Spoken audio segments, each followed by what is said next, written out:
participación.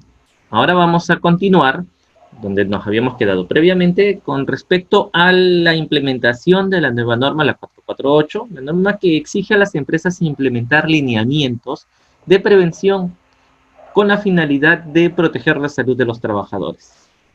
En este caso vamos a retomar estos lineamientos que ya habíamos empezado a hablar. El lineamiento 4 hablaba acerca de la sensibilización de la prevención del contagio en el centro de trabajo. Y aquí vamos a hacer un refuerzo, porque si mal no recuerdo este punto ya lo habíamos tocado previamente. El refuerzo que tengo que hacer aquí es insistir a los trabajadores en 3 puntos claves de la prevención. Pero antes de insistir a los trabajadores debemos de pensar en qué evidencia vamos a mostrar cuando llegue la fiscalización. Los fiscalizadores nos van a exigir que nosotros hayamos insistido en el tema de sensibilización de cómo evitar el contagio dentro de una empresa.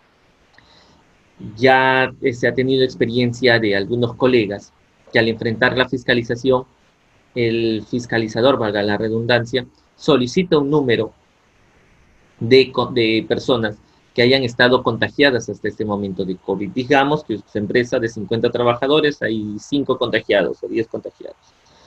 El fiscalizador va a exigir que antes de que hayan sido contagiados, estas personas les hayamos dicho, les hayamos insistido, capacitado, como lo quieran denominar, cuáles son las medidas de prevención. Así que una manera de evidenciar esto, simplemente la forma más fácil la que tenemos es un registro de asistencia a la capacitación. Sin embargo, la capacitación se recomienda de que sea virtual, de que sea a distancia. Aparte de que sea virtual o a distancia, se recomienda que estas capacitaciones sean constantes. No basta con que solamente se haya capacitado una vez a la población, se tiene que capacitar varias veces, constantemente. Seguido a esto, difusión, sensibilización, pancartas, afiches, medios audiovisuales, envíos hacia los correos, de maneras de cómo evitar la infección. Las 3 maneras de cómo debemos nosotros insistir en evitar la infección, la contaminación del COVID, es guardando el distanciamiento social. Es decir, a no romper el distanciamiento de 1 metro o de 2 metros en el comedor, según la normativa.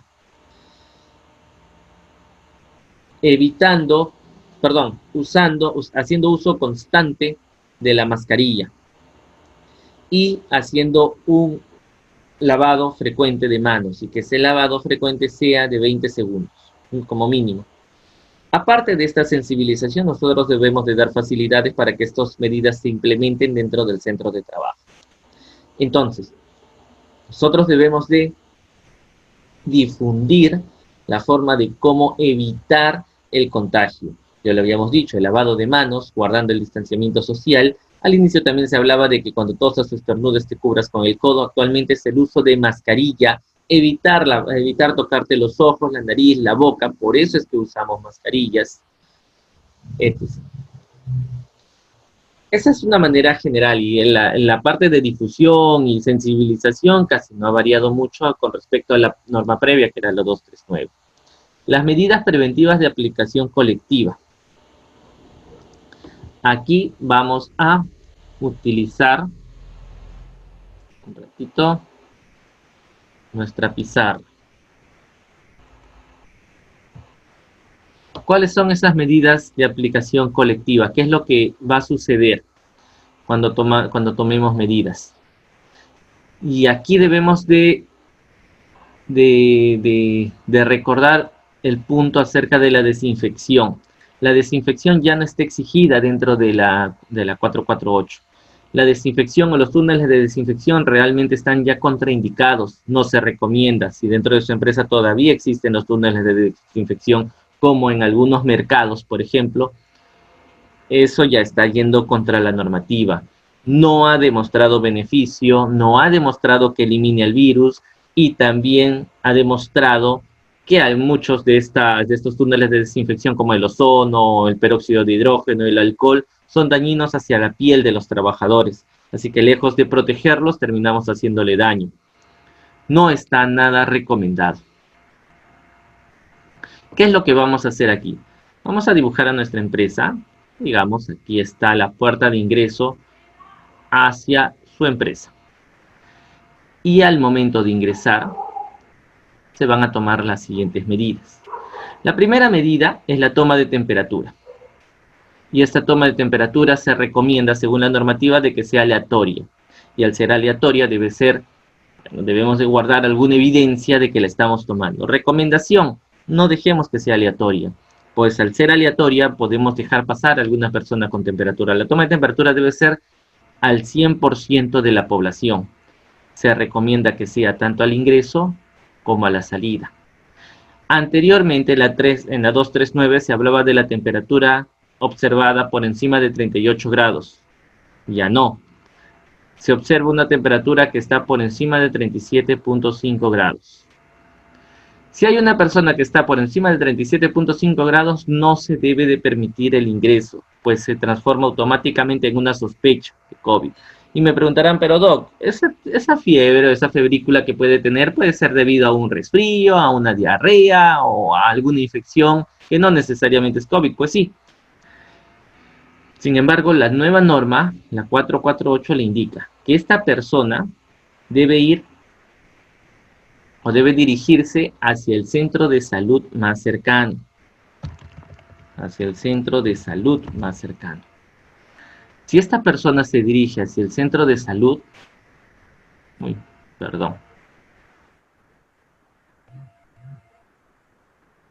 Si esta persona se dirige hacia el centro de salud, va a ser atendido por un médico y este médico ya determinará cuál es la causa. Lo que se recomienda es que ya al ser una sospecha ya va a entrar a un descanso médico, que ahorita vamos a llegar.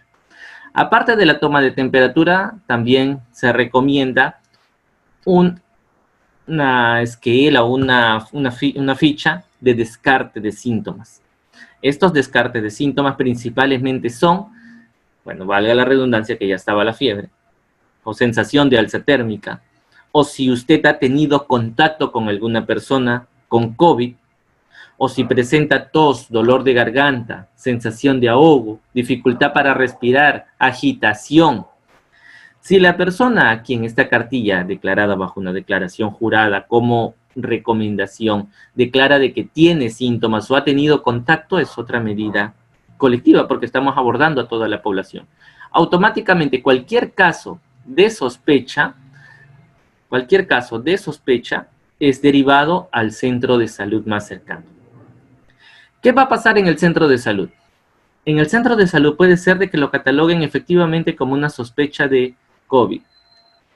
Si es catalogado como una sospecha de COVID, la persona se va a ir a su domicilio. En ningún momento exige la norma actual de que la empresa haga los exámenes de descarte de COVID. Técnicamente no se recomienda. Lo que prima es el criterio del médico que está evaluando al trabajador o en este caso ya al paciente. Si el médico no lo cataloga como una sospecha, digamos, lo cataloga como un resfrío común, esta parte ya no lo detalla la norma, puesto que al catalogarlo tal vez como un resfrío común puede decirle al trabajador, regresa a tu centro de trabajo.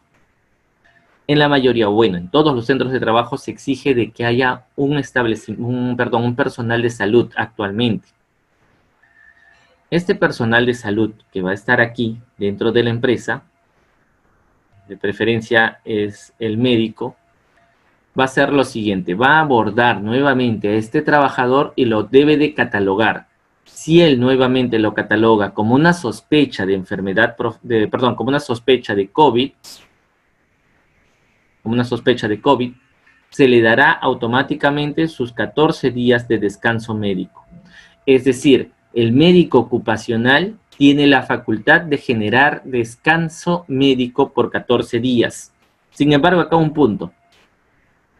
Este descanso médico debe ser manejado como recomendación con pinzas. Está bien, se va a su domicilio porque se ha transformado en una sospecha que en el centro de salud lo han catalogado como un resfrío común y debe dirigirse a su domicilio. Hasta ahí estamos ok. Sin embargo, ¿qué pasa si este trabajador pasan 12, 13, 14 días y siguió empeorando y va a regresar hacia el trabajo? Obviamente tampoco ingresará. Por eso es que se recomienda, también está descrito en la normativa, que aquí el personal de salud haga un seguimiento periódico a distancia. Es decir, que lo puede hacer mediante vía telefónica, el trabajador que esté en domicilio. Se hace este seguimiento y conforme el trabajador va mejorando, bacán, y va a regresar con una alta epidemiológica, que lo vamos a ver en otra diapositiva, y si no mejorara, debemos de recomendarle que se vaya a atender a un centro de salud. Hasta ahí estamos dibujando aquí en nuestra pizarra todo lo que está sucediendo. Después de haber filtrado aquí a los trabajadores, filtrado entre comillas, ya, porque no es el término correcto, pero haber hecho una evaluación previa del ingreso al día de trabajo a los trabajadores, aquí lo que sí todavía se puede hacer es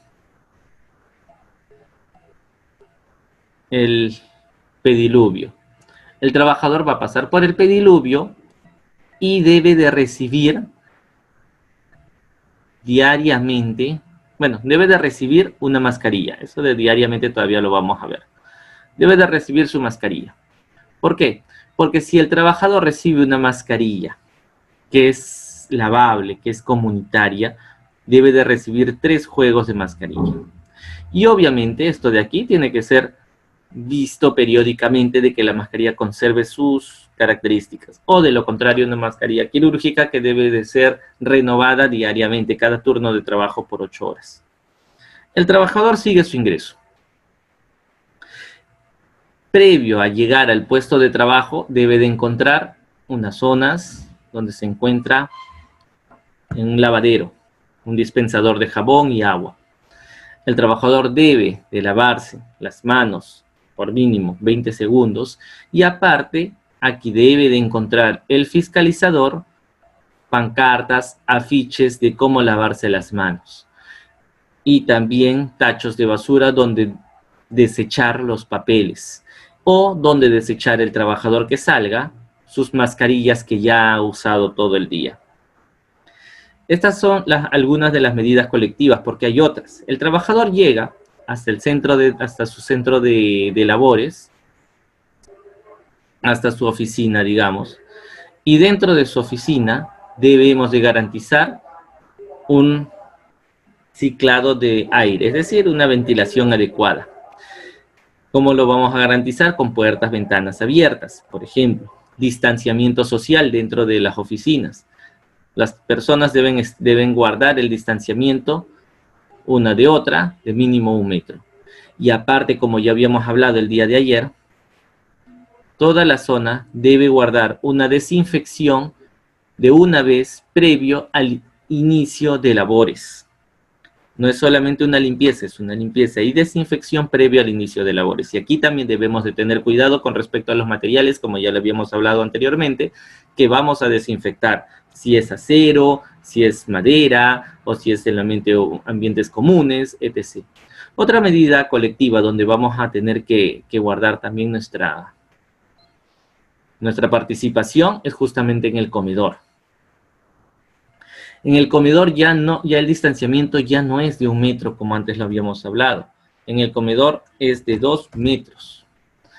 ¿Y cómo vamos a hacer este distanciamiento? Pues simple, vamos a separar las mesas, valga la redundancia, con separadores, con acrílicos, de tal manera que las personas mientras guarden su distanciamiento, mientras coman, estén guardando su distanciamiento de 2 metros. Asimismo, debemos de vigilar la salud, debemos de tener mapeada la salud de nuestros terceros. Por eso, cuando ustedes entreguen el plan de esta 448, la planilla que van a entregar no corresponde solamente a la planilla de mi empresa,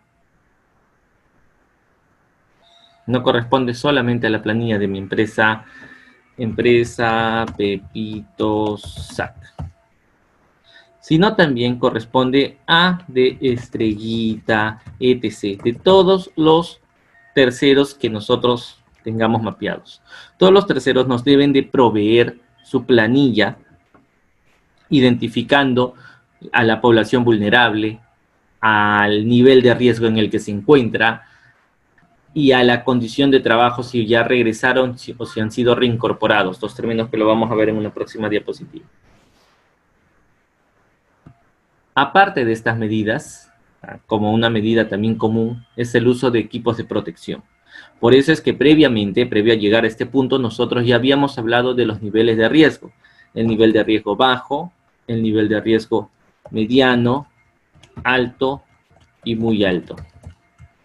En la diapositiva que sigue, vamos a ver cuáles son los EPPs que les corresponde a cada uno. Por ejemplo, si usted es nivel mediano o nivel alto, si usted es un personal de salud que atiende específicamente, está acá en su tópico, en su centro específico de atención de salud, usted atiende a los trabajadores con sospecha de COVID, se transforma en un riesgo alto. Y este riesgo alto tiene sus propios equipos de protección que lo especifica la norma, que lo vamos a ver en el siguiente cuadro y que está especificada en la 448.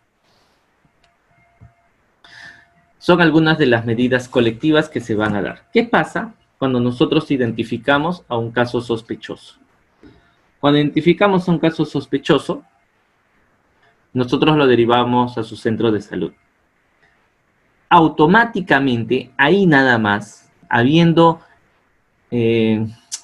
identificado nuestra sospecha, debemos de hacer nuestro cerco epidemiológico sobre esta sospecha. ¿Cómo vamos a hacer ese cerco epidemiológico? Ya lo habíamos detallado también anteriormente en la definición. Si esta persona, dentro del trabajo, había compartido ambientes, había estado cercano a otra persona por menos de 1 metro, y que esa cercanía, según lo que define la norma, esa cercanía por menos de 1 metro, haya durado más de 60 minutos, según la norma, y que aparte de eso, no hayan estado usando sus equipos de protección. Las medidas de cerco epidemiológico son muy específicas.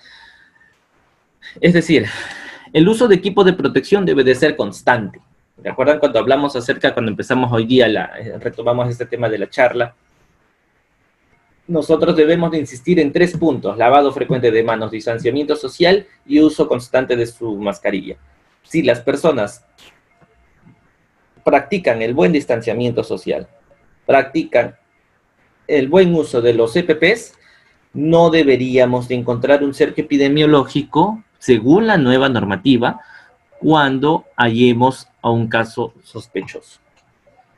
Pero si las personas han roto ese distanciamiento, no hacen uso correcto de los EPPs, se ubica al cerco epidemiológico, y este cerco epidemiológico hasta ahí lo mantenemos simplemente identificado. Ya identificamos hasta ahí a nuestro cerco epidemiológico.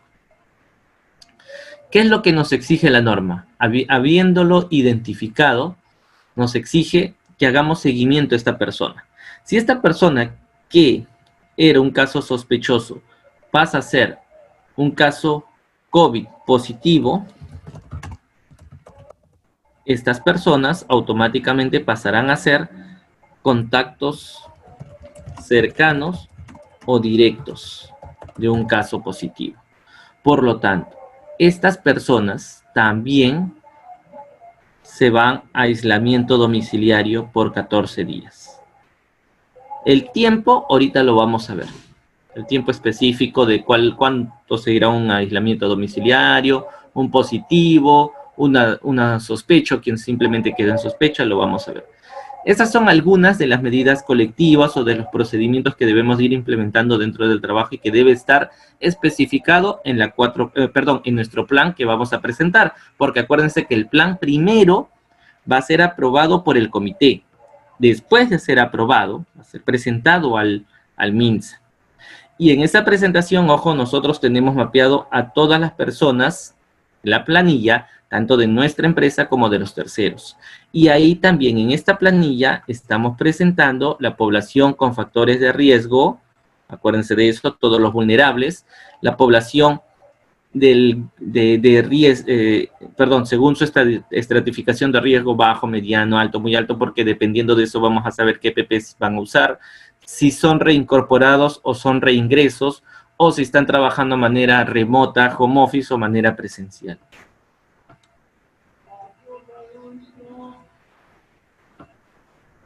Volvemos a nuestra presentación de las diapositivas. Un momento.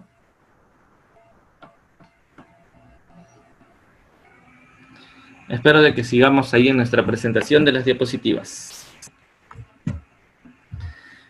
Ahora bien, seguimos en este punto y ya habíamos hablado acerca de las medidas colectivas. En estas medidas colectivas habíamos hablado de del uso de manos, del lavado de manos, de toda la pizarra que hemos detallado. Y ahora vamos a ver las medidas de protección personal. ¿Cómo se detalla estas medidas de protección personal? Está también estratificado según nuestra nueva normativa. Y se habla acerca de los EPPs que las personas van a tener que usar, perdón, que los trabajadores van a tener que usar, dependiendo del nivel de riesgo al que están expuestos. Por ejemplo, un nivel de riesgo alto de exposición, aquellos que ya están expuestos a los casos sospechosos, van a tener que usar hasta los trajes de protección biológica. O los que están en riesgo mediano, tal vez el que atiende en la portería o recepción, o el que atiende la llegada de visitas, personas que no tenemos conocimiento si son o no son casos sospechosos y que es de una manera constante, deberíamos de darle, por lo tanto, una careta facial o gafas de protección. Estas medidas de protección colectiva, estas medidas de EPPs, deben de ser implementadas de acuerdo a esta normativa que se exige. Nosotros hasta aquí ya hemos estratificado nuestra población según los riesgos y debemos simplemente ya de irnos ciñendo a lo que nos indique esta 448. Esto es solamente ya implementación, no vamos a ahondar más aquí. Aquí sí, puesto que es nuevamente otra parte de salud y que no está bien estipulado los lineamientos que hay que seguir en esta parte, acerca de la vigilancia de la salud de los trabajadores en el contexto del COVID. Si hablamos acerca, si ustedes leen este punto, vamos a hablar acerca de lo que hemos dicho en la pizarra, del descarte diario, sintomatológico, la toma de temperatura, el registro de temperatura en el ingreso y salida, y etc. Pero también la vigilancia de salud debe ser abordada de otra manera. Nosotros tenemos trabajadores dentro de nuestro establecimiento, dentro de nuestro trabajo, valga la redundancia, que son considerados población vulnerable y que puedan regresar al trabajo según un flujo, según un lineamiento, el cual vamos a verlo nuevamente en la pizarra. A ver, un momento. Ya. Nosotros hemos identificado, como ya les había dicho previamente, en un cuadro, hemos identificado a toda nuestra población vulnerable. ¿Cómo lo estratificamos? Lo vamos a ver también en una próxima diapositiva. Ya le hemos identificado esta población. Entre ellos, los más conocidos son, digamos, una persona que sufre de diabetes, sufre de insuficiencia renal y tiene que estar en hemodiálisis, o que es obeso grado 3, etc. Estas personas quieren regresar al trabajo y hay una forma de cómo ellos puedan regresar al trabajo. Si ellos solicitan libremente su regreso al trabajo y el médico ocupacional tendrá que validar la aptitud de este trabajador. ¿Cómo así? Este proceso ya es más ético. El médico ocupacional debe de estar seguro que ir hacia el trabajo, que si esta persona vulnerable va hacia el trabajo, no aumenta el riesgo de contagio de COVID. Y el empleador debe de brindar todas las facilidades para que esta persona pueda regresar al trabajo. Si hablamos de un obeso grado 3, la aptitud, por lo menos de manera personal, será negativa. Pero si esta persona se esmeró y comenzó a mejorar y es un obeso grado 2, según la norma ya no forma parte de la población vulnerable. Para mí todavía, pues clínicamente todavía tiene riesgo de fallecimiento. Así que sobre él, o solamente un ejemplo, debo de implementar medidas, debo de implementar una vigilancia de salud sobre la comorbilidad de esta persona. Antes que nada, se recomienda lo siguiente, se recomienda de que esta persona primero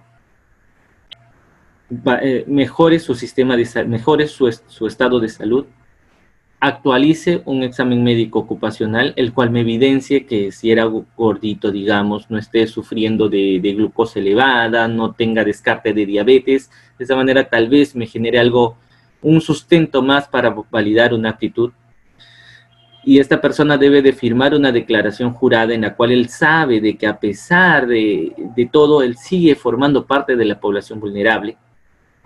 Y yo como médico debo de dejar evidencia de las medidas que se van a tomar, tanto a nivel de la empresa como del mismo trabajador, como el compromiso de cuidar su salud.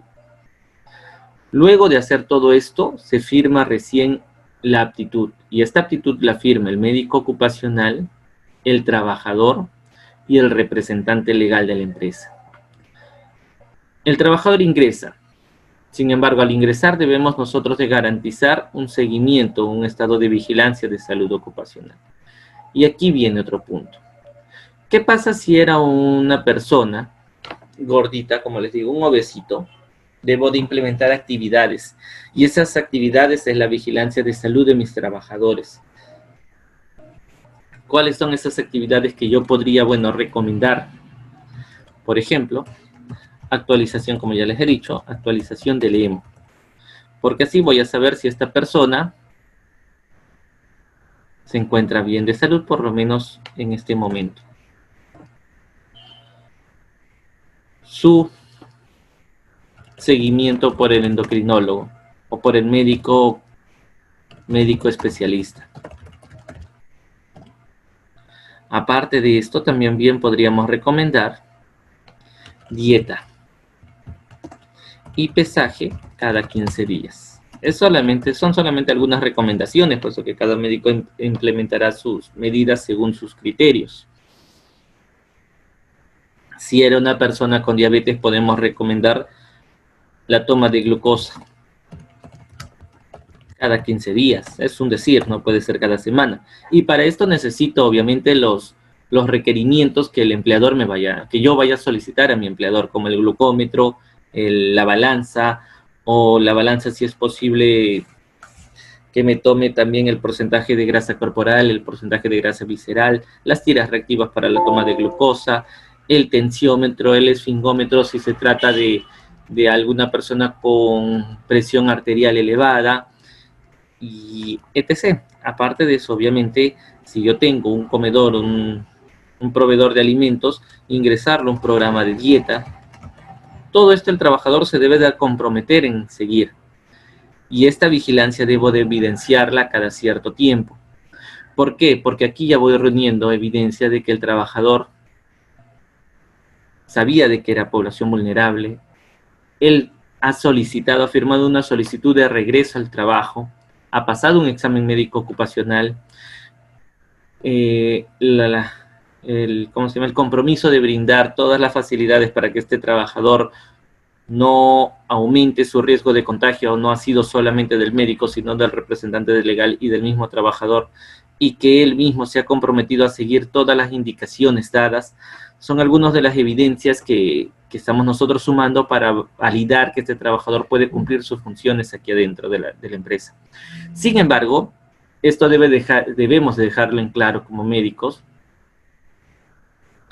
de que trabajador sigue formando parte de la población vulnerable.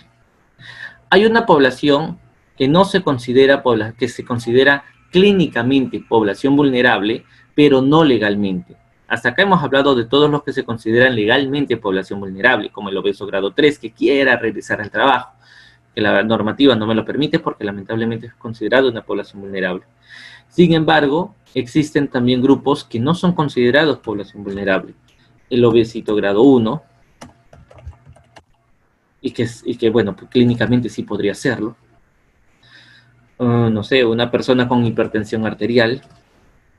Ojo que solamente es la hipertensión arterial no controlada la que llega a ser considerada como población vulnerable. Etc., ¿no? Diferentes enfermedades. Estas personas, o también el asma que está bien controlado. y otras enfermedades. Como recomendación, estas personas también deben de ingresar hacia sus programas de salud. Y esto se llama la vigilancia de salud de los trabajadores. Esta vigilancia de salud de los trabajadores debe de ser evidenciada. Aparte, en la misma norma, en esta 448, no solamente nos exige evidenciar esto, sino también que como médicos ocupacionales nosotros nos hagamos cargo de evidenciar los programas en ergonomía, el programa de riesgo psicosocial,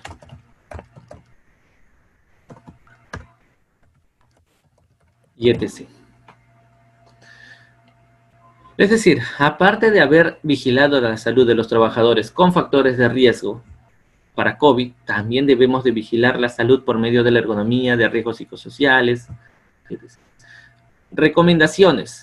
Bueno, ya vamos a hablar acerca, ya nos vamos metiendo acerca de lo que es la vigilancia de salud de los trabajadores e higiene industrial, al hablar acerca de ergonomía, inspecciones, pausas activas, levantamiento de observaciones, monitoreos ergonómicos y el riesgo psicosocial también.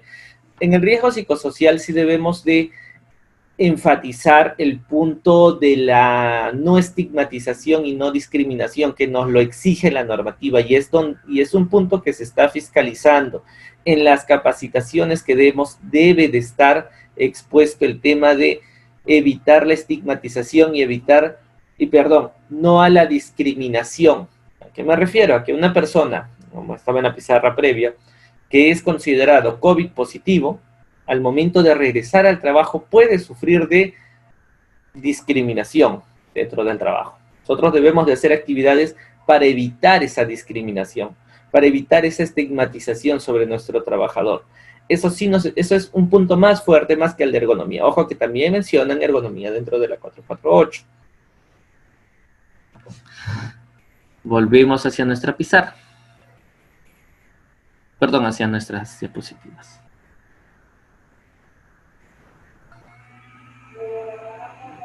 Eso era acerca de la vigilancia de salud de los trabajadores.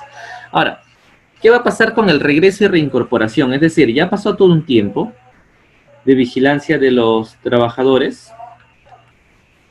Perdón, ya pasó todo un tiempo de haber ubicado hacia mi trabajador sospechoso, COVID positivo, como ya les había dicho previamente. ¿Qué va a pasar con ellos? ¿Cómo van a regresar? ¿En qué momento van a regresar al trabajo? Esto era lo que se manejaba en la 239 y eso es lo que hay que quedar en claro, puesto que este flujo de que el caso leve regresa a los 14 días y etc., ya no se maneja así. Esto de aquí ya cambió. Cambió el hecho de que el caso leve regrese y al médico ocupacional o el personal de enfermería tiene que hacerle una vigilancia por 14 días adicionales. Quedó atrás. La 448 grafica un nuevo flujo de cómo abordar estos casos y en qué momento darles el alta epidemiológica. Ojo que el alta epidemiológica puede ser brindada por el médico ocupacional. Este es el nuevo flujo. Cuando se habla de un regreso al trabajo, un regreso al trabajo es aquella persona que no asistió al trabajo por algunas circunstancias, porque su sector económico se detuvo, porque no había producción, porque ha estado alejado como home office, como vacaciones, licencia, no sé. El regreso al trabajo, si la persona no ha sufrido de COVID y la persona está totalmente asintomática, no tiene síntomas, el regreso es automático. Es el primer punto, es el punto plomo. Lo que acabamos de hablar es este punto plomo. El regreso es automático. En cambio, en la reincorporación se habla solamente de los trabajadores que ya fueron COVID positivo y que se debe de brindar un alta epidemiológica previo al regreso al trabajo. El alta epidemiológica bien la puede brindar el médico tratante o el médico de la empresa. ¿En qué momento se va a dar esta alta epidemiológica? Si la persona es una persona que ha sido diagnosticada mediante una prueba serológica y actualmente está asintomático, serológica o prueba rápida, y actualmente está asintomático, el alta epidemiológica se da a los 7 días. si la persona, repito, es asintomática. El alta epidemiológica se da a los 7 días. Y no es necesario hacer una prueba de descarte previo al regreso al trabajo. Eso está claro en la misma norma. La prueba molecular, perdón, una persona que haya sido diagnosticado de COVID mediante una prueba molecular y actualmente esté asintomático, el alta se da a los 14 días. Para recordar, la prueba rápida es la serológica, el hisopado es la molecular. ¿Por qué a los 7 días y por qué a los 14 días? Lo vamos a ver en un gráfico posterior. Pero hasta acá recordemos que la prueba serológica, el alta a los 7 días, y la prueba molecular, el alta a los 14 días. ¿Qué pasa si la persona todavía tiene síntomas? Si la persona es COVID positivo y tiene síntomas, o tuvo síntomas, perdón, el alta se da a los 14 días del inicio de los síntomas. Es decir, si nosotros tuvimos un caso COVID positivo, sintomático, fiebre, tos, estornudos, etc., el alta se da a los 14 días de haber dado o de haber iniciado los síntomas. ¿Y qué pasa si llega el día del regreso al trabajo y la persona sigue teniendo síntomas? El descanso lo puede extender el médico tratante. Para el médico ocupacional, para que el médico ocupacional dé un alta epidemiológica, la persona, el paciente, debe haber reunido los 3 últimos días sin presentar síntomas. Si el médico ocupacional identifica que esta persona estos 3 últimos días ya no tuvo síntomas, puede estarle dando su alta epidemiológica.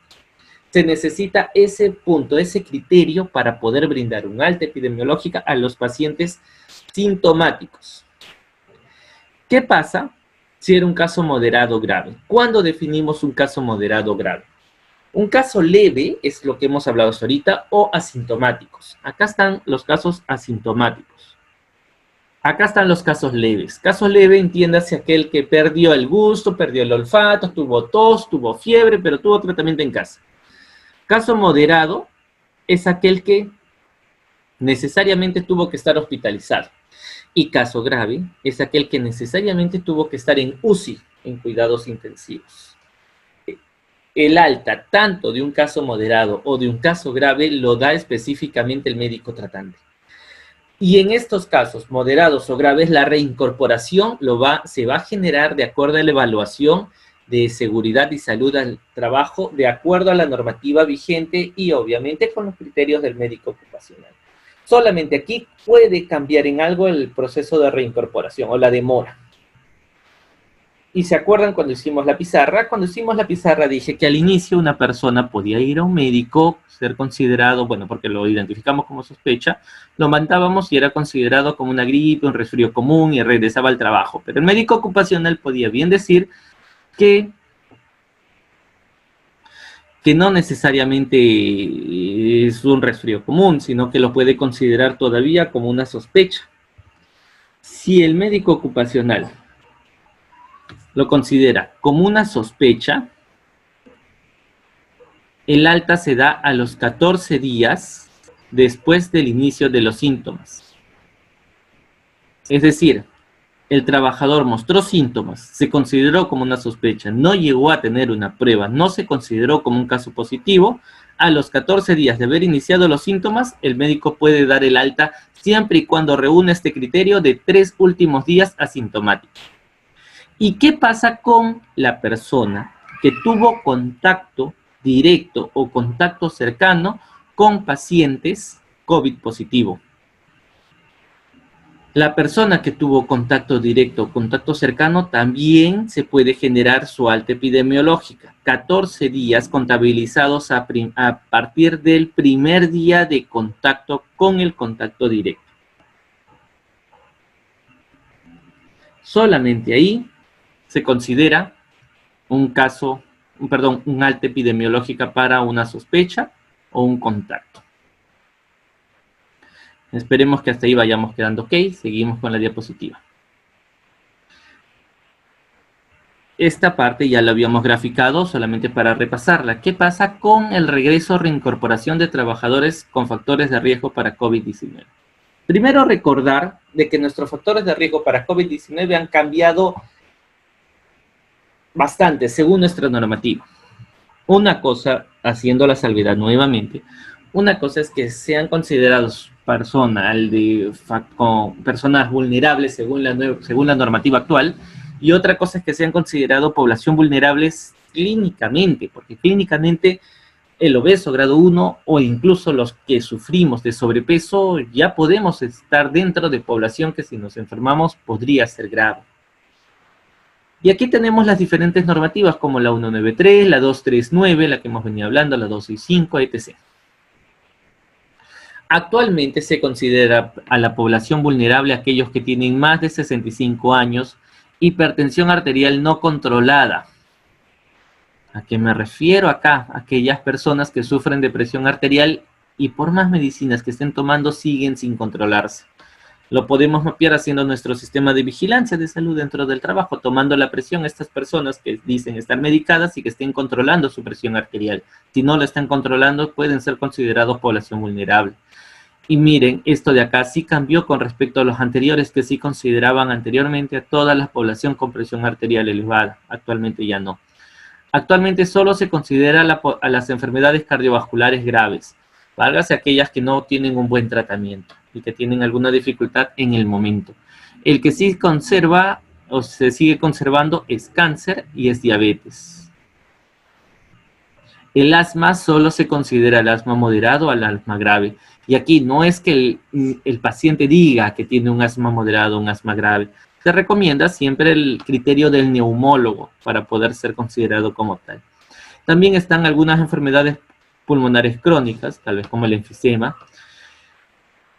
Los que sufren de insuficiencia renal solo que tengan tratamiento con hemodiálisis. Esto cambió.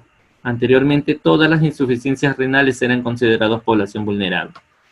Aquellos que tengan enfermedad o algún tratamiento inmunosupresor. Y aquí es donde podríamos nosotros mapear a más personas.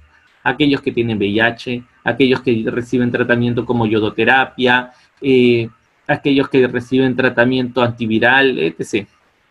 Los obesos, solamente los obesos grado 3. Y miren que hay un punto en el que, según nuestra historia normativa, que no se consideró a ningún obeso como población vulnerable.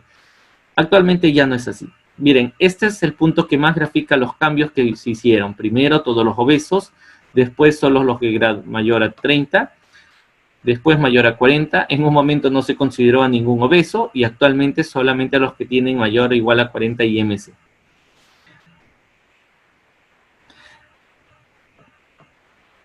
Bueno, se no deroga la declaración jurada de asunción de responsabilidad voluntaria. Bueno, aquí está todo el listado de trabajadores que son considerados como población vulnerable.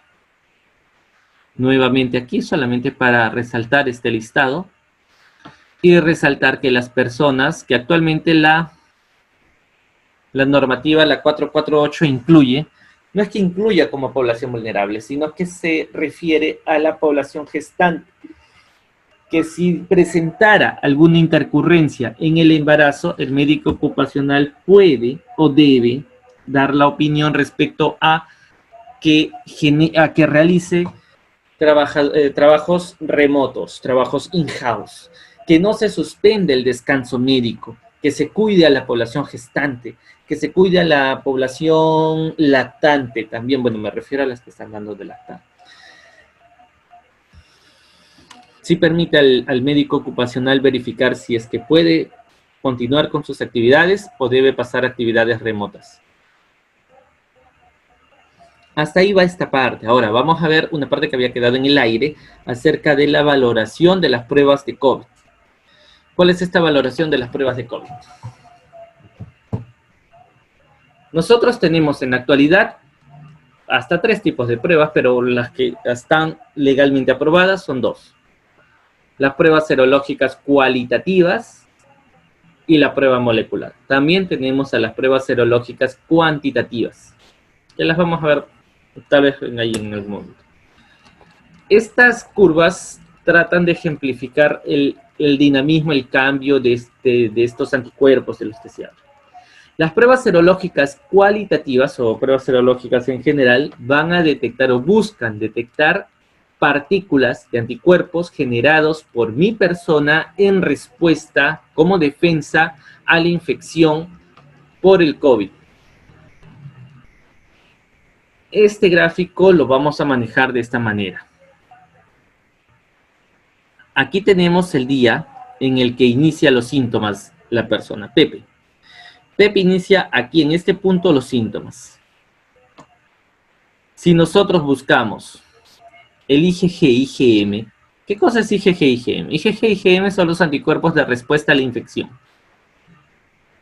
IgG es el anticuerpo de respuesta de memoria. IgM es el anticuerpo de respuesta inmediato. ¿Qué es eso? Bueno, el IgM es el anticuerpo, son las defensas inmediatas que mi organismo tiene en respuesta a una infección. Es esta curva morada que ustedes ven aquí.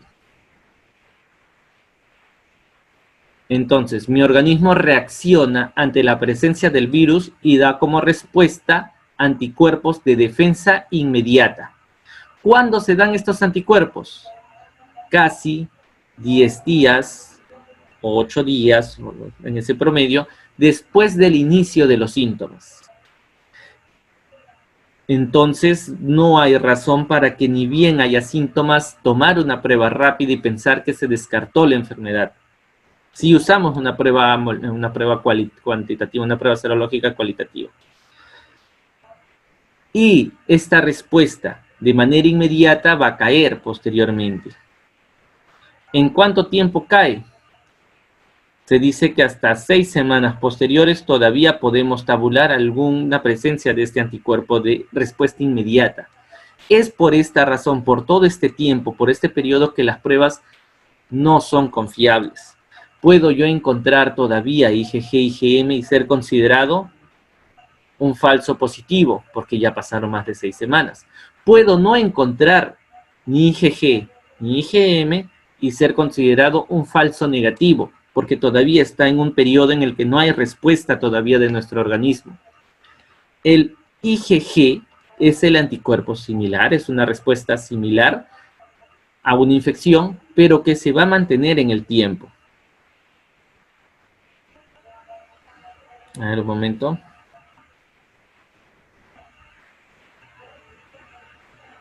El IgG, a diferencia del IgM, se va a mantener en el tiempo. ¿Por qué? Porque es una respuesta de memoria. Porque este IgG me demuestra que yo ya tuve la infección. Te va a demostrar que has tenido la infección, pero no te va a demostrar hasta hace cuánto la hayas tenido. Si hace un día, hace semanas o hace meses. Porque esta presencia del IgG se puede demostrar hasta en 3 a 6 meses. Por eso es que en la 448, cuando ustedes lo leen, dice claro que las pruebas serológicas sirven para decir si tienes o has tenido la infección, pero no para diferenciarlas. Al tener un resultado positivo de IgG o IgM, no se puede interpretar que hayas tenido o que tengas la infección. Se puede interpretar que la tienes o hayas tenido, pero no diferenciar una de otra. No te puedes confiar al diferenciarla. Y ojo, acá están los falsos positivos y acá están los falsos negativos. Esta prueba no es viable. No se recomienda por tal razón su uso generalizado. Los resultados son engañosos. No se recomienda hacer un tamizaje con pruebas rápidas a 100 trabajadores porque el resultado te puede salir negativo y te puede dar una sensación de falsa seguridad. Una falsa sensación de seguridad, al igual que el uso de una faja lumbar. Te puede dar una falsa sensación de seguridad. Con respecto a las moleculares, la molecular lo que busca es la carga viral. ¿Dónde está esta carga viral? Esta carga viral empieza aquí, incluso desde antes de tener síntomas. Se habla de que una semana antes, o 14 días, de 10 a 14 días antes de tener síntomas, usted ya estuvo en contacto con una persona. esta carga viral va aumentando porque lo que busca la prueba molecular es el material genético y luego comienza a disminuir. ¿Cuándo llega a su punto máximo? Unos 2 o 3 días después del inicio de los síntomas. Por eso que se habla de que una prueba molecular podría sí detectarte la presencia de una enfermedad del COVID, inclusive antes de mostrar síntomas. Sin embargo, también tiene un porcentaje de error, que no es tan alto como las pruebas serológicas. Hemos hablado las rápidas hasta aquí de las pruebas serológica cualitativa. También existe la prueba serológica cuantitativa. ¿Cuál es esa? La serológica cualitativa, ya hemos dicho, IgG y IgM positivo. Cuantitativa te va a graficar en números y te puede dar 3 resultados. Si es de 0 a 0.1 es considerado negativo, de 0.1 a 0.9 considerado indeterminado y mayor a 1 considerado positivo. ¿Cuál es la diferencia con las cuantitativas? Que estas pruebas serológicas cuantitativas te puede ayudar a mapear en un determinado tiempo de cómo van estos resultados de IgG y IgM. Esto sucede en nuestro país, puesto que en países como Chile o Panamá no se toman en cuenta las pruebas serológicas, por las razones que les he dicho.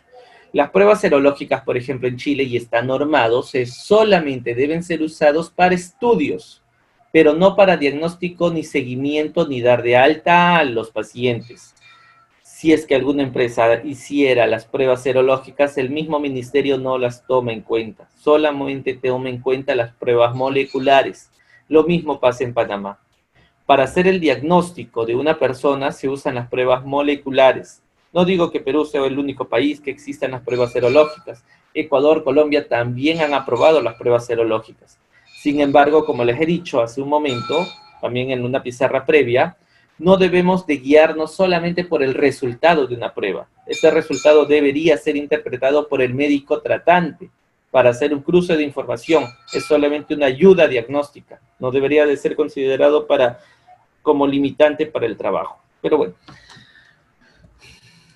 Y ya para ir cerrando esta parte, había quedado también otra parte abierta acerca de la no estigmatización. ¿Qué cosa es el estigma? La estigmatización es la reacción negativa hacia una persona que comparte alguna característica o alguna enfermedad específica.